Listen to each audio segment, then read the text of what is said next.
Good evening, I'm James Izimoha and you're watching A News. Let's see your headlines.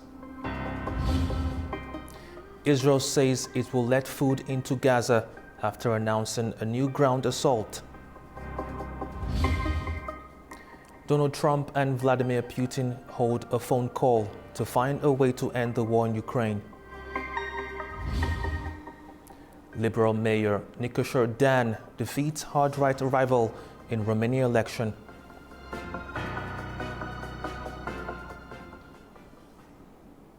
Thank you for joining us.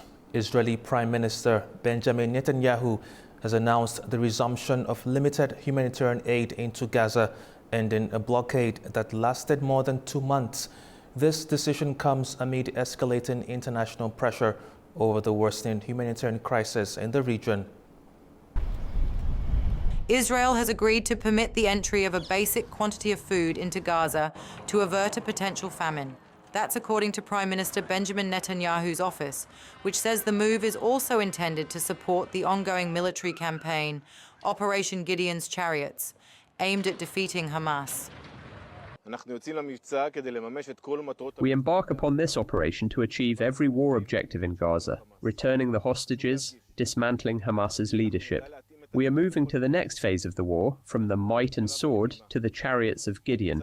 The operation is part of the Iron Swords War. During the operation, we will intensify the military control in the Gaza Strip by segmenting the Strip and relocating the population for their own protection in all areas we'll operate. The statement did not specify the exact timing or mechanisms for the aid delivery.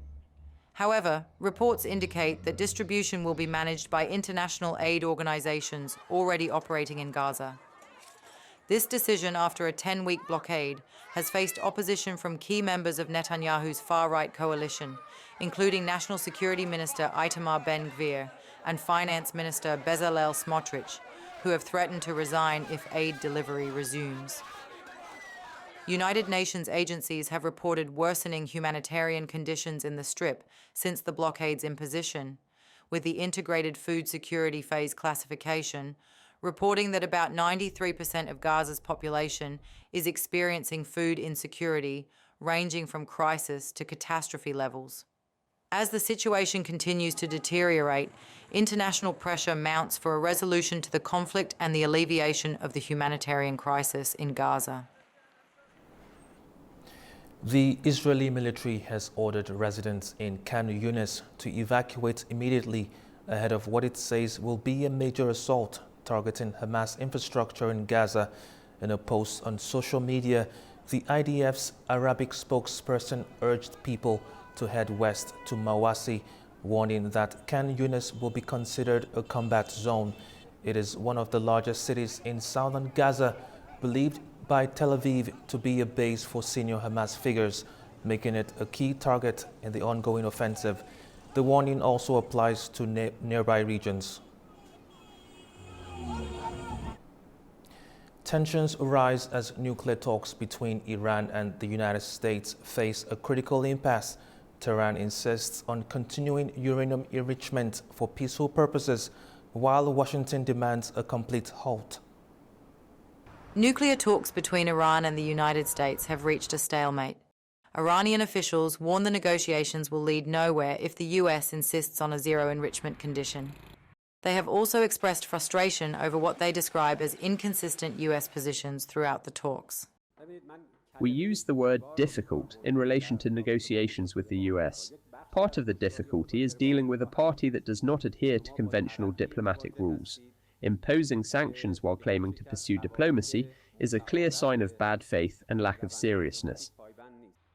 The United States views Iran's continued enrichment as a direct threat to regional and global security. U.S. Special Envoy Steve Witkoff made this clear on Sunday, stating that the Trump administration's red line is that Iran cannot keep any ability to enrich uranium, not even at 1%. Well, the president has been very clear. He wants to solve this conflict diplomatically and with dialogue. And he's given all the signals. He's directly sent letters to the Supreme Leader. I have been dispatched to deliver that message as well, and I've delivered it.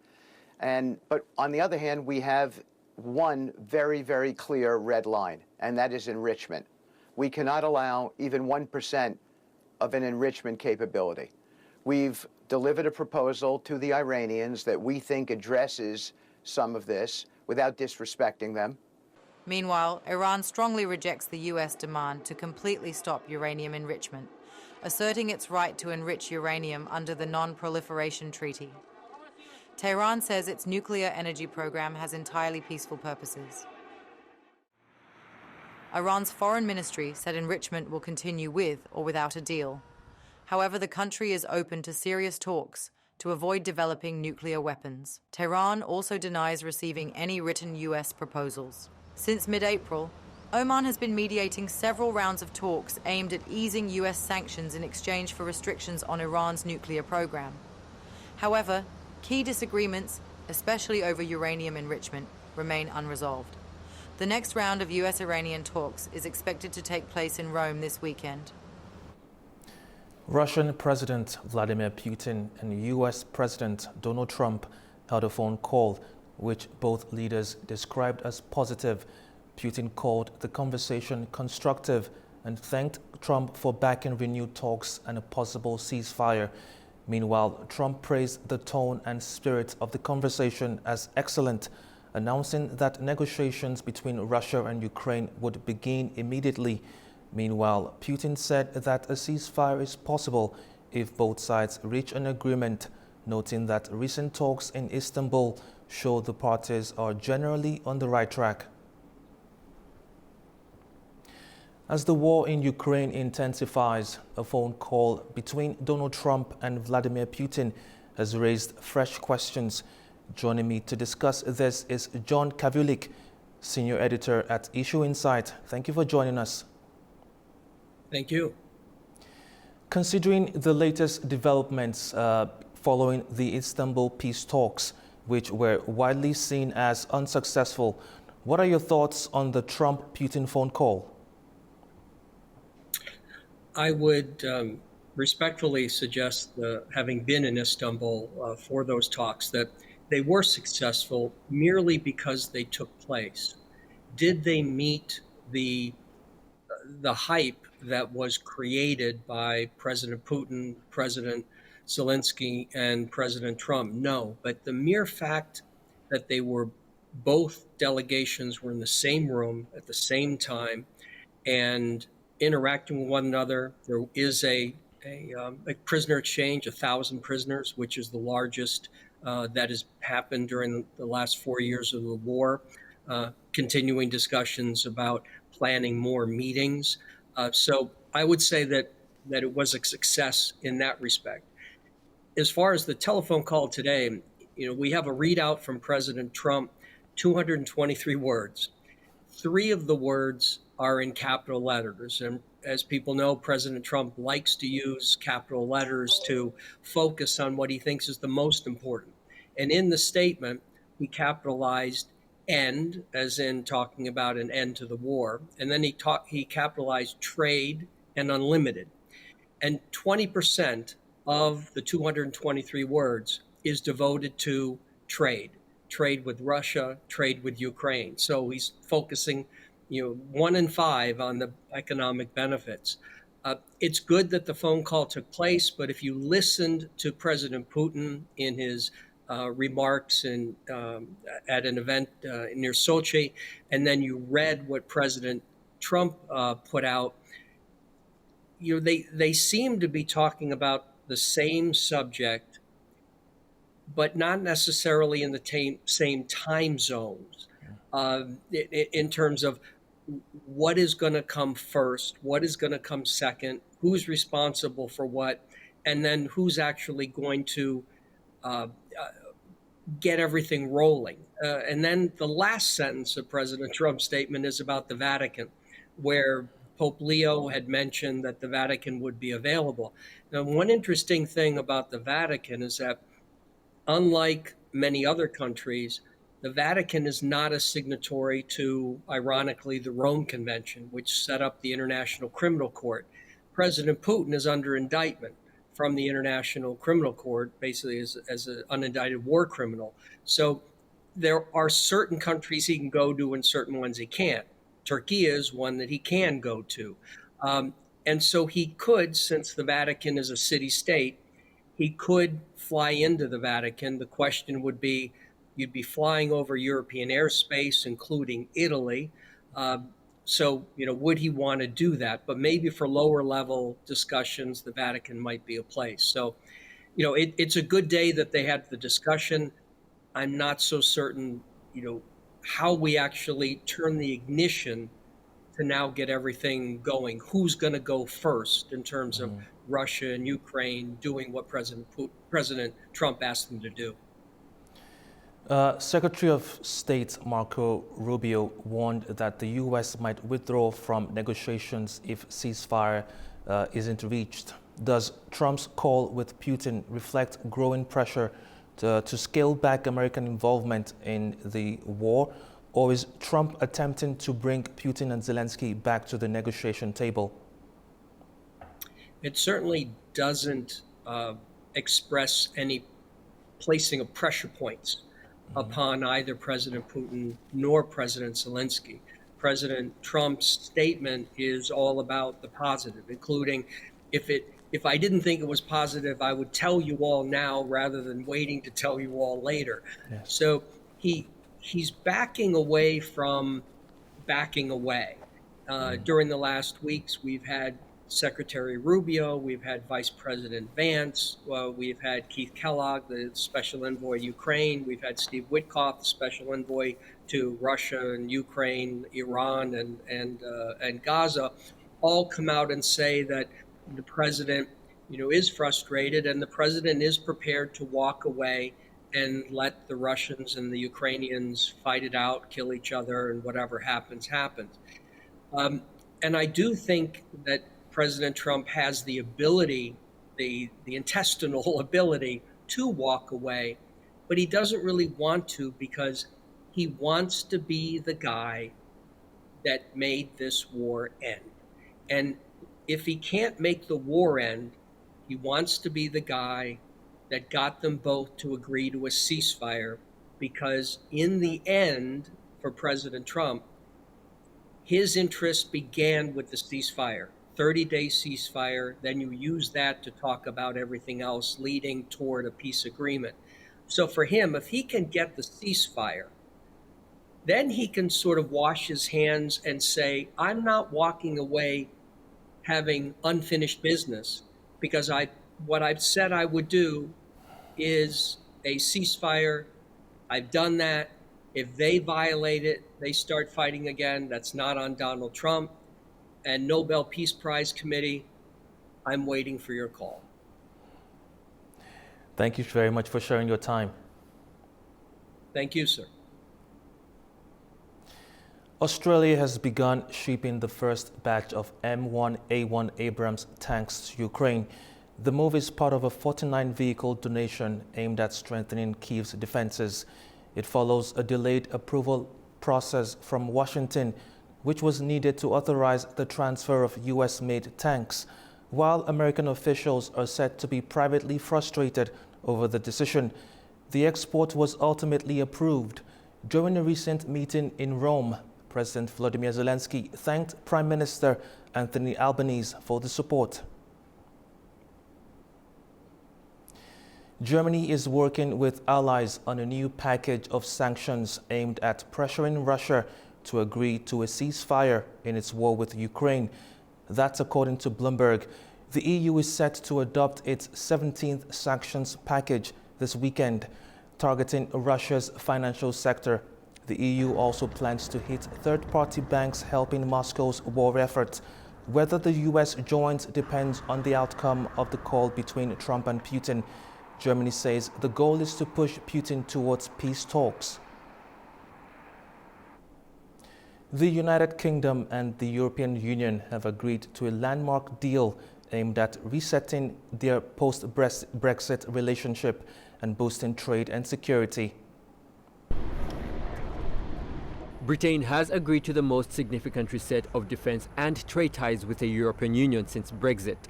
Nearly 9 years after it voted to leave the bloc, Britain, a defence heavyweight, will take part in joint procurement projects. UK's Prime Minister Keir Starmer announced a new agreement aimed at boosting trade and enhancing cooperation on security and migration, a move he says is what the British public wants. We on this side are following through on what the British public voted for last year and the mission of this government to deliver security and renewal for our country and improve the lives of working people. In uncertain times and a new era for defence, security and trade, we will do that by strengthening our relationships with allies around the world, including, of course, with Europe. So that is what today is all about, moving on from stale old debates, looking forward, not backwards. US President Donald Trump's tariffs, alongside warnings that Europe should do more to protect itself, forced governments around the world to rethink trade, defense and security ties. According to the British government, the reset, with its biggest trading partner, would reduce red tape for food and agriculture producers, making food cheaper, improve energy security and add nearly $12.1 billion to the economy by 2040. The deal, finalized after 6 months of negotiations, is the third major international agreement struck by the UK government in as many weeks, following recent pacts with the United States and India. Portugal is facing a period of political uncertainty after Sunday's snap election. The far-right Chega party made significant gains, reshaping the country's political map and raising concerns about the stability of the next government. The weekend vote shook Portugal's political scene, with far-right Chega now the second strongest force in parliament, overtaking the socialists. We experienced kind of an earthquake in the sense that nobody expected such a rise within the Chega party. He's now number 2 among Portuguese parties. Analysts say the rise is less about ideology and more a reflection of public frustration. The main denominator, the main common denominator is protest, anger. People are fed up with the system. People want opportunities. The election has left the ruling Democratic Alliance with the most seats, but still short of a majority and no clear coalition in sight. That means the new government may struggle to stay afloat. Meanwhile, voters are voicing deep concern over the far-right surge and what it might mean for Portugal's democracy. I think it's a tendency that we are seeing across all Europe, and we need to be careful on how to handle them. And the current party who won the elections yesterday, they really need to think how they want to see the country to evolve. I watched the election with some concern. I was a little worried. Let's see if democracy isn't in danger. Supporters of Chega argue the party represents many Portuguese citizens who feel ignored by traditional politics and seek change. With no new elections allowed for at least a year, Portugal may be headed into a fragile political chapter, the one that many will be watching closely. Portugal's ruling centre-right Democratic Alliance won the most seats in general election, but again fell short of a ruling parliamentary majority. The rise of the far-right Chega party have raised concerns about political gridlock and instability in Portugal. Joining us to discuss this is Pedro Sampaio Nunes, a political analyst from Lisbon, Portugal. Thank you for joining us. My pleasure. Chega's significant gains have disrupted Portugal's traditional two-party system. What does this indicate about the shifting political landscape and voter sentiments in the country? Yeah, surely it does, but there is a novelty after these results that can be significant. Between the far right, the Liberal Party, and the ruling party, AD, coalition, they can now gather 2/3 of the votes, 2/3 of the parliament, what means that they can now change the constitution. This has been long political will from these parties, because this constitution has 50 years. It was done immediately after the revolution, and there's still some very old-fashioned statements, and is like a government program. So I think that there is a possibility and an increased incentive for these parties to speak between themselves. If there will be no talk between Chega, the far-right party, and the ruling party, Democratic Alliance, it's very difficult to find a majority, and we will fall again on the same political cycle that endure months. So I think that eventually Luís Montenegro, the former Prime Minister and still Prime Minister, is reflecting what to do between the part of his party that wants this dialogue to take place and the party that don't want, and that was really his main statements, not having talks with far-right Chega. Let's see. Next days will be clear. Will clarify this position, and tomorrow the President of the Republic will receive the major parties, and we'll have the first indication if there will be talk of we will have the same political cycle. Now, how is this outcome influencing internal Portuguese policies, and what changes should we expect? Well, I think they were surprised because we were not expecting for the right to have such important search, such as important results. But this is more or less what is happening in a lot of other European countries. So I think that this will oblige the main political party to address more attention to the leitmotifs of the far right, so corruption and immigration. This is the two major leitmotifs that have been the banners of the Chega party. So I think on these there will be, I expect, talks over the table or under the table in order to get some common understanding and allow the next government to be stable. The only condition to be stable it is to have a support from the far right or from the Socialist Party that is now undergoing a major reflection and restoration and looking for a new leader.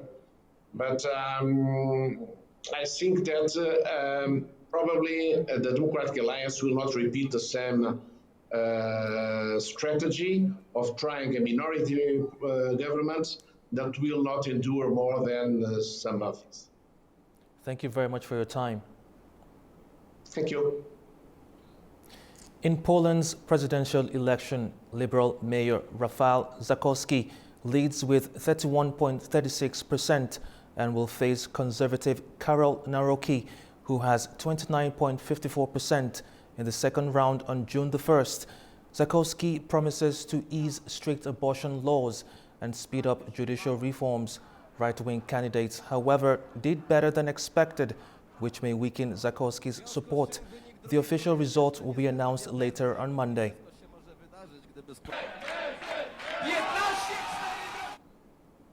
Romania's presidential election produced an unexpected result on Sunday, with 99% of the votes counted.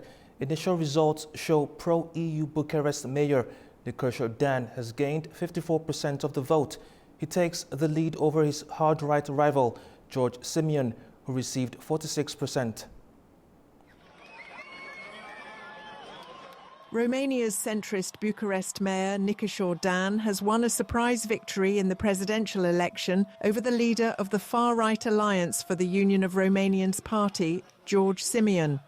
Voter turnout was the highest in 25 years, with more than 11 million Romanians voting on Sunday.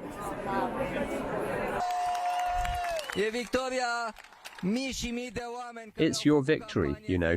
It is the victory of thousands and thousands of people who campaign these days, who believe that Romania could change in the right direction. Don't forget, never forget the strength which you have proven these weeks, because together we will have things we have to get past. The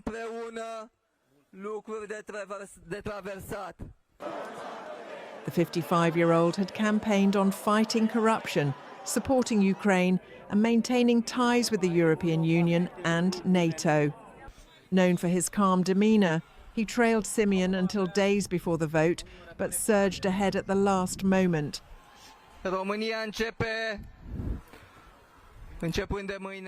Romania starts a new phase tomorrow, and it needs each of you. It needs specialists to get involved in different public policies. It needs people in civil society. It needs new people in politics. And as you have proven that you can do this campaign, please continue to be active for Romania.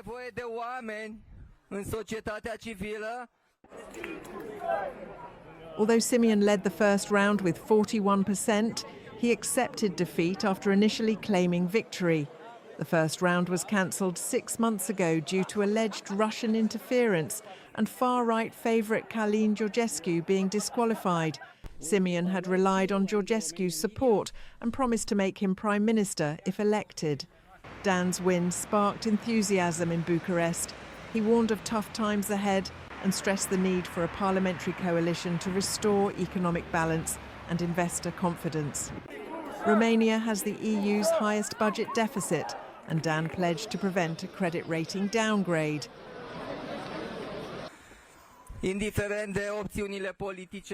We have to build a Romania together. Regardless of the political options, we have to build a Romania together with the Romanians in Romania. We have to build a Romania together with the Romanians in the diaspora. We have to build a Romania with the Romanians in Bessarabia, Moldova, and the other territories around Romania.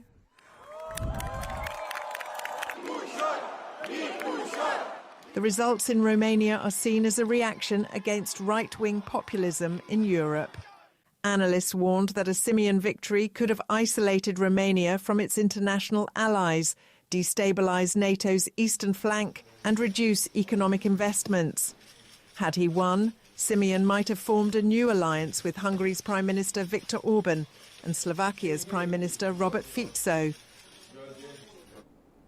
A controversy is brewing over alleged censorship demands ahead of Romania's presidential election. Telegram's founder Pavel Durov has gone public with claims that French intelligence pressured him to silence conservative voices. Telegram founder Pavel Durov says he rejected a request from the head of French intelligence to block conservative voices in Romania ahead of the country's presidential runoff. In a post on X, Durov claimed that Directorate General for External Security Chief Nicholas Lerner made the request this spring in Paris. Durov wrote, "We didn't block protesters in Russia, Belarus or Iran. We won't start doing it in Europe." His statement came as Romanians returned to the polls following a court-ordered repeat vote. The original results were annulled over concerns involving illegal financing, cyber threats, and alleged Russian interference. Durov's public comments are likely to intensify scrutiny around foreign involvement and digital influence in electoral processes across Europe. Telegram has previously faced pressure from multiple governments to moderate content or block opposition voices, particularly in politically sensitive contexts. However, Durov has consistently positioned the platform as a pro-free speech alternative, emphasizing non-cooperation with political censorship. So far, there has been no official response from either French or Romanian authorities. From Finnish politicians in court over Bible tweets to German satire facing heavy fines, the line between open debate and censorship is becoming increasingly blurred. Is free speech, a cornerstone of democratic societies in Europe, under pressure? Let's take a closer look. Europe prides itself on being a bastion of liberal values, yet free speech across the continent is increasingly facing unexpected challenges. Finnish MP and former Interior Minister Päivi Räsänen became embroiled in controversy after questioning online whether the Finnish Lutheran Church's support of the Pride Parade aligned with biblical teachings. Although acquitted by a Finnish court in 2022, prosecutors are pushing for a Supreme Court retrial, turning her simple tweet into an ongoing legal saga now spanning 6 years. Räsänen's case is far from isolated. Germany's strict laws against defamatory criticism of politicians have triggered hundreds of complaints. Recent incidents have seen hefty fines and even suspended prison sentences for satirical or harsh commentary. Meanwhile, in France, a pensioner who publicly insulted President Emmanuel Macron was ordered to attend a civic awareness course to avoid further charges. Adding to the complexity, new EU rules under the Digital Services Act are requiring online platforms to actively guard against content that might negatively influence civic discourse, a term critics argue is dangerously vague. Denmark has reintroduced laws protecting religious texts, criminalizing their disrespectful treatment after controversies involving Quran burnings sparked international tensions. Authorities maintain such regulations are necessary for societal harmony, but many Europeans increasingly feel constrained. In Germany, fewer than half the population now believe they can freely express their opinions, down dramatically from 80% in 1990. Europe's challenge is balancing respect with openness, navigating a cultural landscape that grows more sensitive and complex by the day. Spain, Greece and France are urging the European Commission to implement an EU-wide age verification system for social media to protect minors from harmful content. The countries propose legislation to limit access to addictive content, enhance parental controls, and establish a digital age majority for social media use. While France and Greece support a ban on social media for users under 15, Spain is leaving the discussion open at EU level. The policy will be discussed by EU digital ministers on June 15th.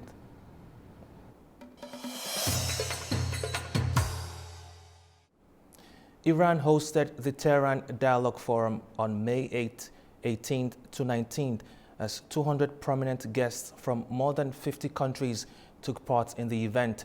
Discussions focused on bilateral issues, regional cooperation, and global developments. Toraj Shiralilu has more.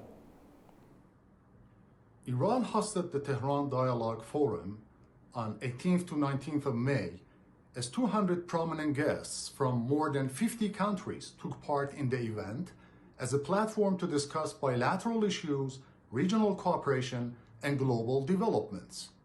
The fourth Tehran Dialogue Forum, which was organized by Iran's Ministry of Foreign Affairs on Monday and Tuesday, brought in prime ministers, presidential aides, foreign ministers, and former government officials to Iran's capital from 53 countries.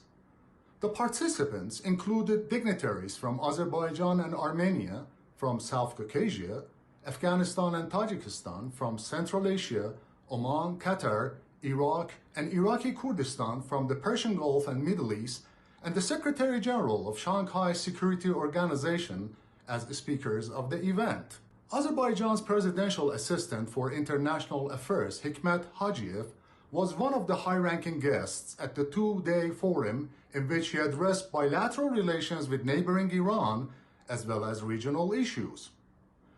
He supported increased bilateral ties between Baku and Tehran, especially in trade and commerce, and suggested enhanced multilateral cooperation.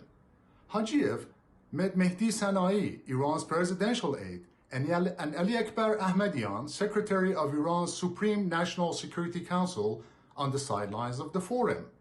Iran used the opportunity of hosting this year's forum not only as a dialogue platform to discuss regional and global issues, but also to hold meetings with guests who visited Tehran. In addition to the plenary panels, Q&As, and bilateral meetings, foreign ministers of Iran, Oman, and Qatar held a trilateral meeting to negotiate major issues of interest. In recent months, Iran has hit the international news headlines with its ongoing indirect nuclear talks with the United States over its nuclear program. However, today and yesterday, Iran showcased its diplomatic power by sending the message that it is able to organize a forum on key regional and world issues while at the bargaining table with the US to lift its unilateral sanctions on Iran. Turaj Shiralilu, reporting for A News TV, Tehran. Armenian Parliament Speaker Alen Simonian says peace talks with Azerbaijan are progressing and could soon involve meetings between head of states. He added that the timing and location of the agreement are yet to be determined, with international partners actively supporting the process. However, Azerbaijan maintains that two preconditions should be met to ensure lasting peace: the removal of territorial claims against Azerbaijan's Karabakh region from the Armenian constitution and the dissolution of the OSCE Minsk group. The defense ministers of Azerbaijan and Israel have met in Tel Aviv to discuss expanding military cooperation. Israeli Defense Minister Israel Katz called the partnership with Azerbaijan a strong strategic alliance based on trust and shared interests. Additionally, Katz thanked Azerbaijan for its support after the October 7th Hamas attack and for helping mediate between Israel and Turkey. He also noted Azerbaijan giving Israel 12 points at Eurovision, calling it a sign of true friendship. Azerbaijan's State Security Service says it is continuing its counter-terrorism efforts against criminal gangs. It's after a major operation led to the capture of and prosecution of 6 Azerbaijani citizens linked to international terrorist organizations. Authorities say investigations revealed that the suspects allegedly planned terrorist attacks in northern Azerbaijan, building underground shelters and stockpiling weapons. 4 members fled to the Pakistan-Afghanistan border in 2024, where they received armed training and joined foreign conflict. 2 others allegedly financed the activities. However, they were all captured abroad with support from foreign partners and returned to Azerbaijan. All 6 face multiple charges, including financing terrorism and participating in religious conflicts abroad, as investigations continues. The Kazakhstani national atomic company, Kazatomprom, is looking to expand its uranium exports to Europe. The company has held talks with Romania's state-owned SN Nuclear Electrica, aiming to strengthen energy ties between the 2 countries. Our correspondent in Almaty, Fariza Kalimozina, has more. Talks between Kazakhstan's national atomic company Kazatomprom, Romania's Minister of Energy, and the country's nuclear energy producer SN Nuclear Electrica focused on 2 key areas: increasing uranium supply and potential collaboration in the beryllium industry. At the core of the discussion was a proposed 10-year contract that would secure a steady supply of Kazakhstan uranium to Romania. The fuel would support both existing reactors and future nuclear energy developments. However, specific figures and volumes of this contract have not been disclosed. Kazatomprom believes that a long-term supply deal would help cement strategic ties with Romania and ensure a reliable source of nuclear fuel, critical as Romania looks to expand its energy independence and reduce reliance on external sources. In addition to uranium, both countries are also eyeing cooperation in the beryllium sector. This rare metal is a key material in high-precision industries, particularly nuclear and aerospace. Romanian representatives voiced strong interest in scientific and technical collaboration with the Ulba metallurgical plant in Uskümen, a major Kazakh producer of beryllium products. They also discussed the possibility of processing beryllium from Romanian deposits, potentially creating a new pipeline for European-sourced raw materials to be developed with Kazakh expertise. According to the Secretary of State at Romania's Ministry of Energy, securing uranium supply from Kazakhstan is not just a commercial agreement, it's a strategic move. He said that the deal would provide Romania with energy security and help diversify fuel sources amid ongoing geopolitical uncertainty and global market pressures. Uranium is one of the main natural resources of Kazakhstan. The country ranks first in the world in terms of its production and second in terms of reserves. Kazatomprom's latest annual report shows that the company produced 12.3 thousand tons of uranium in 2024. The largest buyers remain China, Russia, the United States, and France. Ariza Kalimurzana, A News, in Almaty, Kazakhstan. The informal summit of Organization of Turkic States will take place on the 20th and 21st of May in Budapest, according to the Secretariat of the OTS. Hosted by Hungarian Prime Minister Viktor Orban, the informal OTS summit will gather leaders from member states, Azerbaijan, Kazakhstan, Kyrgyzstan, Turkey and Uzbekistan, along with observers and the OTS Secretary General. It marks the first summit held in an observer state, underscoring Hungary's growing role in Turkey cooperation. Under the theme Meeting Point of East and West, leaders will discuss deeper cooperation and shared regional ties.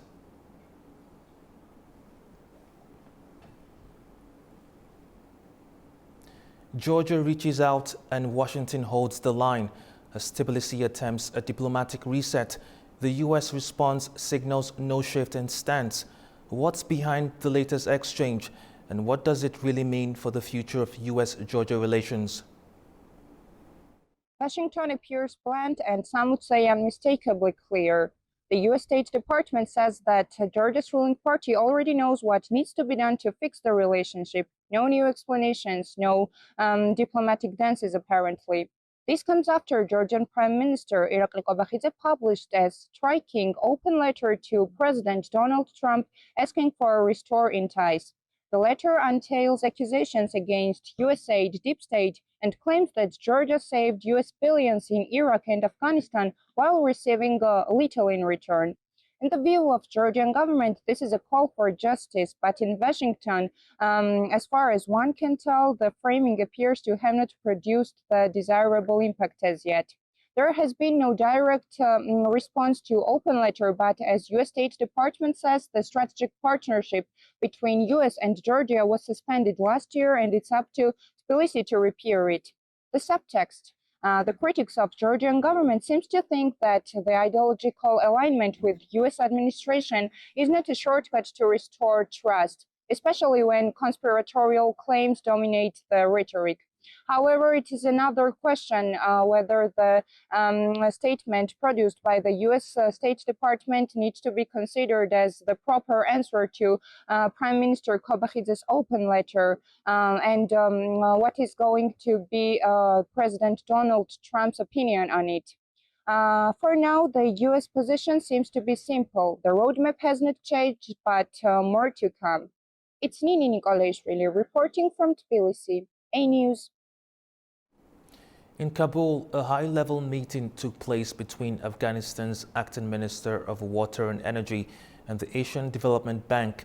The meeting focused on key infrastructure projects that could shape the future of the country's water and energy sectors. Our correspondent Tamim Bahis has more from Kabul. The acting Minister of Water and Energy, Abdul Latif Mansoor, met with David Hill, the Asian Development Bank's country director in Afghanistan, along with other senior officials from the country. The meeting focused on reviving cooperation between the two sides, especially around water and energy projects that remain incomplete due to years of instability. Minister Mansoor raised concerns over the worsening water situation in Kabul and Kandahar, urging the bank's support for urgent initiatives, including the Kabul-Panjshir water transfer, the Shatut-Lalandar Reservoir project, and the expansion of the Dala Dam in Kandahar. He also emphasized the pressing need for energy development across the country, calling on ADB to boost investment in this vital sector.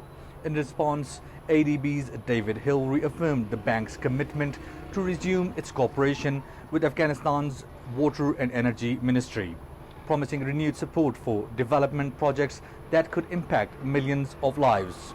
With Afghanistan facing growing water shortages and a fragile power grid, officials say renewed support from regional and international partners like the ADB could be a critical step forward.